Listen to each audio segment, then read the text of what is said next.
So this is getting paid, the MLC's royalty distribution process. So what I want to talk to you about first is our royalty payment timeline. That way you can understand when you should expect to be paid. So this information, by the way, is also on our website. There's a specific page all about blanket royalties that includes this page, this diagram, and my webinar queen will drop that in the chat. And so, and if you need to move the little box that has my picture on it on Zoom out of the way so you can see the slide, you can move me around or even hide me. So, so the way royalties work is we pay our royalties on a monthly basis, every single month, around the middle of the month. And we're very proud of the fact that every single time we do this, we pay on time or early. And that's been true ever since our very first royalty statement in April of 2021.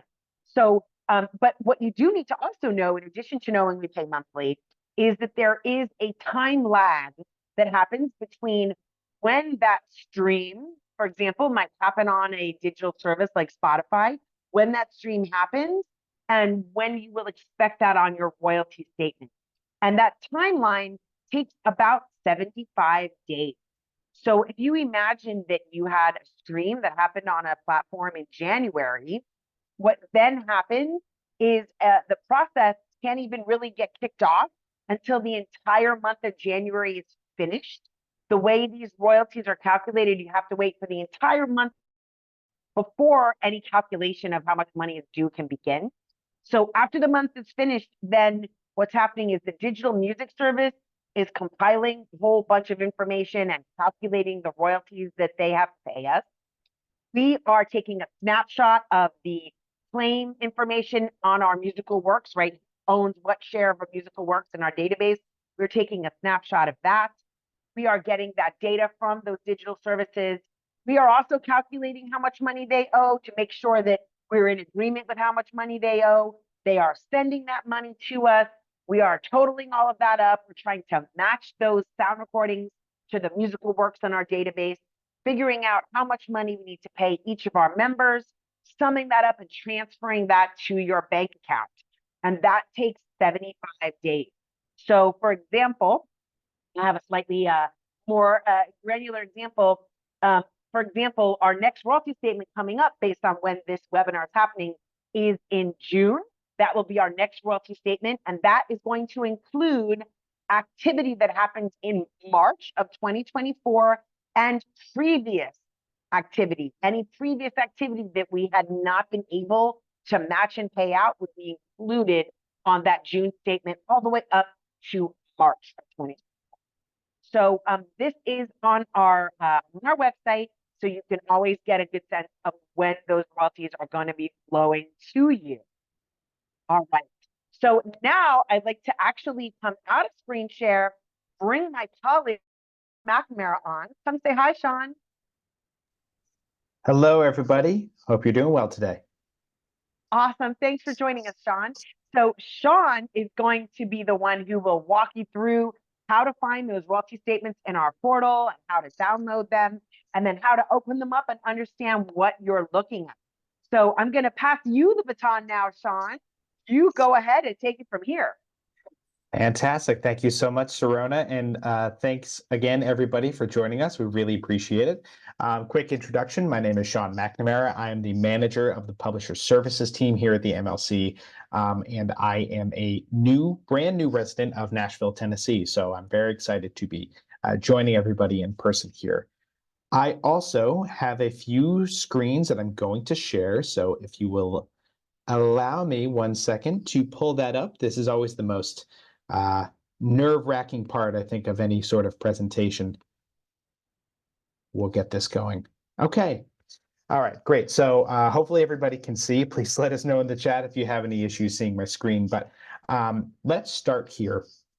Once somebody is getting paid, of course, they want to know what they're getting paid for. And we have all of that information available to them in royalty statements available from their member portal. When you log in, this is what you will see. It's an overview of your account, but what you'll want to focus on is the royalties tab in the menu on the left-hand side of the screen. So where that magic golden arrow is, you want to click over to royalties. It will bring you to this page. This gives you an initial top line view of all of the royalties you were paid in that given distribution. You can see too, you could even cycle through past distributions if you wanted to in the drop-down menu at the top left-hand side of the screen. If you were to have a few different payee accounts, you might see a few different line items here. As evidenced in the screenshot, you may only have the one. I only have one in my member account. It's all in how you set up your member, but this gives you a number of different options to view what you've been paid in any given distribution by the MLC. There's a few really good resources here for your reference moving forward. I'll start with our payee activity statements, which you can see in the column under payee activity. That, again, kind of gives you a little more detailed, but still 10,000-foot view of what you've been paid, what you might have been debited, various usage periods that your royalties have been earned under, going back to the distribution schedule that we just referenced.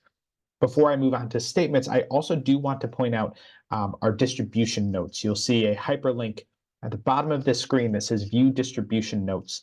And I think it's almost like the Rosetta Stone of any distribution that the MLC has.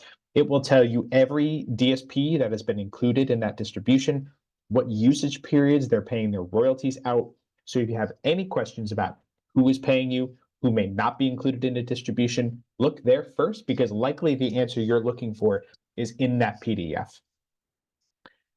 Once you've gotten settled here, though, you do want to get into your detailed royalty statements, and you could do that either from the statements option under the royalties tab that we just clicked into, or you can see on the right-hand side of the screen under statements, you can click view. So from there, you have this screen, and you have a lot of filtering options that are really powerful and really useful. Again, you can circle through past distributions if you'd like. If you do have a number of payee accounts, you can use that drop-down menu. If you'd also like to filter by DSP, because this screen does auto-populate with every DSP that has paid you in that distribution, you can also do that as well. But what you'll see here is a list of all of the royalties that have been paid by each DSP, and it's here that you'll select what royalty statements you want to download. You can select all, you can deselect all, or you can select any specific group of DSPs that you want to download statements for. Once you do that, you click Continue to Download, the big blue button at the bottom right-hand corner of the screen, and you'll be presented with these options. We love giving our members options. Anything that works for them works for us, and we have a number of really powerful download and formatting options that you can access our statements under. So if we're talking statement formats, you have two: work summaries and royalty detail files. We'll get into what the royalty detail file looks like in a second, but a top line summary is that the work summary file will give you a rolled up total, what you've been paid for any particular song at that DSP, whereas the royalty detail file will give you much more granular detail to refer to. So that would include specific recording information, processing type information, usage periods, anything you want to really drill down into about the royalties you've been paid, you can see here. Past that, you can also select either a consolidated or individual file type. This refers to the DSPs that you're downloading these statements from. If you're downloading statements from 20 DSPs and you want it all to be in one great big file, you can do that in a consolidated file type, with the caveat that the bigger the data set, the longer it might take to download your file, but it is possible. You can also download them in individual files. So let's say you're downloading statements from those 20 DSPs, but you want them broken out into their own separate file. You will get 20 files if you select individual. Once you've done that, you've selected all of your options and your preferences, click download, and you will see this screen. It's important to note that when you're downloading this file, it won't be downloaded directly to your browser. Instead, it will be sent to you in an email referring to the user that's requested the file. So make sure that you're by your inbox and that you are requesting it from the email address that you have access to, because once the file has been created, it will be sent to you directly in an email. If the file is small enough, the file will be attached. If not, you will be presented with a download link that does expire. So do be ready to download this file as soon as it is ready.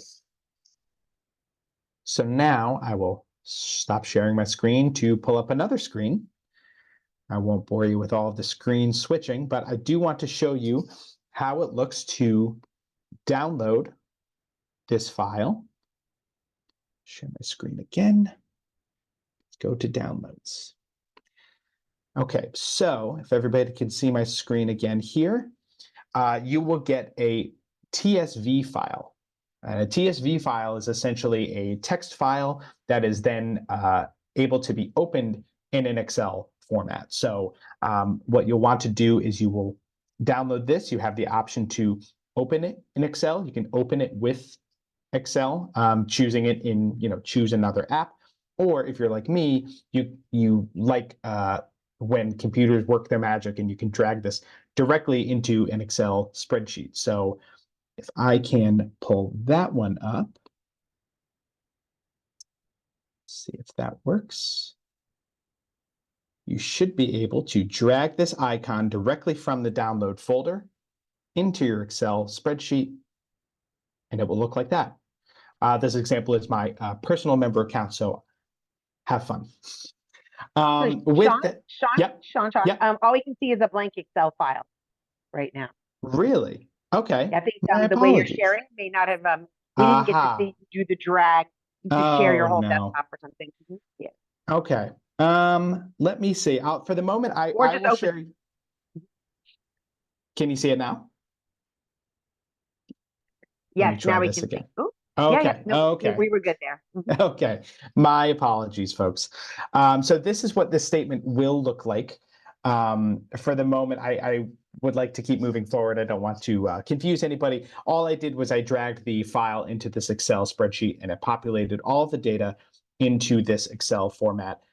And you can see here, it has everything in the royalty detail file that I was just referring to, information based on the recordings that your works are matched to, based on your works themselves. It's really powerful, really detailed, and really useful.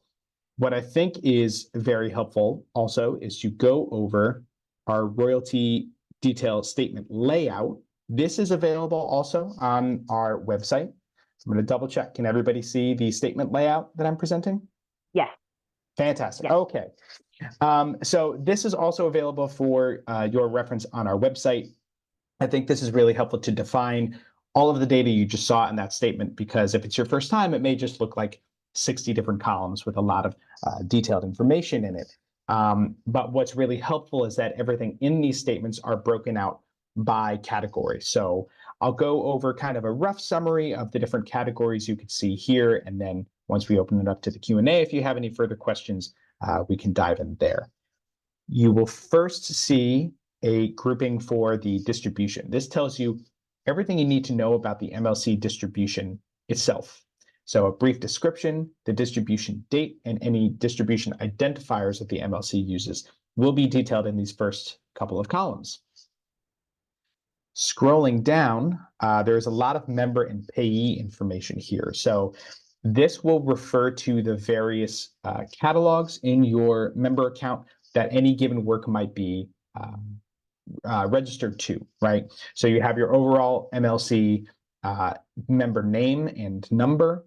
If you have any additional identifier codes like an IPI or an ISNI, that will also be included here. And then you get into your catalog P numbers, we sometimes refer to them. It's your catalog and account numbers with the MLC. All of that will be detailed here down to the specific catalog that a work might be registered to, so that when you're processing these statements, you can understand where that money is going to, where it's due to be paid, and to what catalogs in your hierarchy.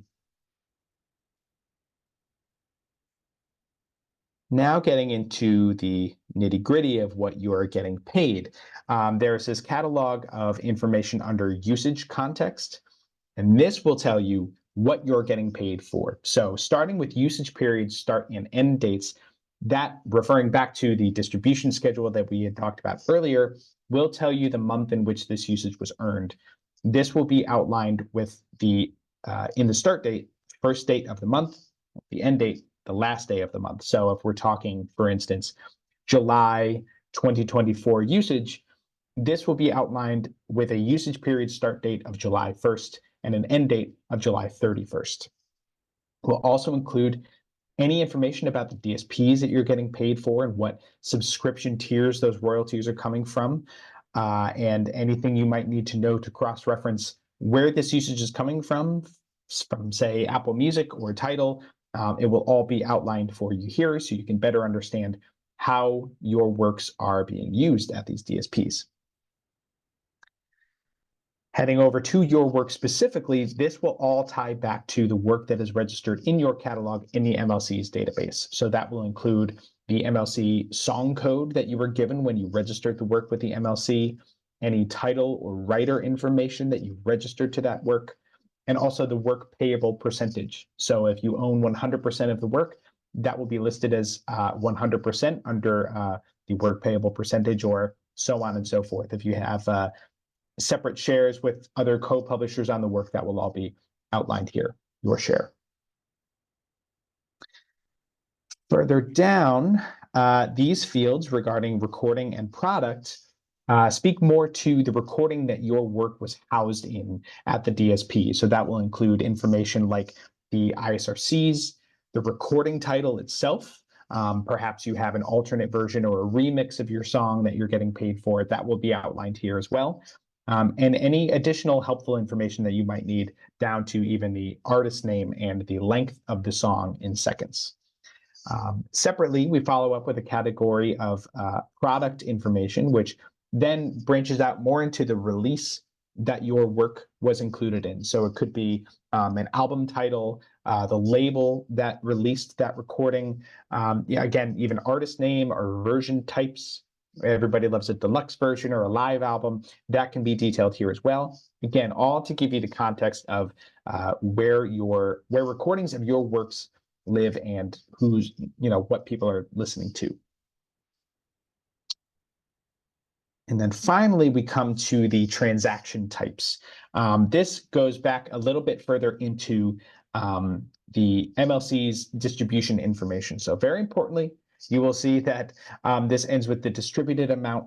That is what you are being paid for those works, for those line items. That includes everything from the royalty amount, any late fees, or any interest that you have earned over time. That will all be included in the ultimate distributed amount. But this section also includes a bit more about the MLC's distribution as well. So if you are looking to decipher whether a royalty is earned from brand new usage, or if it's distributed in what the MLC calls our historical unmatched, that will be in processing type. If there were any corrections over time that needed to be included, that will be detailed for you here as well. And you can even look at the royalty rates that are used to calculate what you're due from this distribution. So this was a pretty quick summary, but I will note that this is all available on our website if you do want to refer to it going forward. And if you have any further questions, I would be happy to address them in our Q&A.